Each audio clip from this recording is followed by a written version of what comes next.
প্রকৌশল বিশ্ববিদ্যালয়ে শিক্ষার্থীদের উপর পুলিশি হামলার প্রতিবাদে মহাসড়ক অবরোধ করে বিক্ষোভ করেছে রুয়েট ও চুয়েট শিক্ষার্থীরা।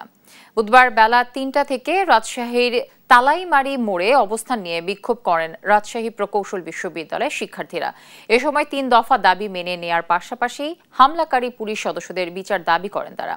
এদিকে ডিপ্লোমা প্রকৌশলীদের নামের আগে প্রকৌশলী লিখতে না দেয়া সহ ৩ দাবিতে চট্টগ্রামে ২ নম্বর গেট এলাকায় বিক্ষোভ করে চুয়েটের শিক্ষার্থীরা।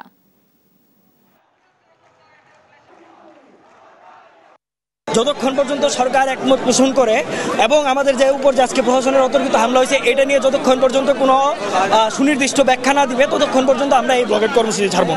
এই সরকারকে আমাদের সাথে বসতে হবে, অনতিবিলম্বে বসতে হবে, সকল দাবি দাবা মেনে নিতে হবে। আপনারা যদি ডিপ্লোমা সিন্ডিকেটকে স্যারো সাপোর্ট দেওয়ার কথা ভেবে থাকেন তো আপনাদের সবাইকে জবাবদিহিতার আওতায় আসতে হবে।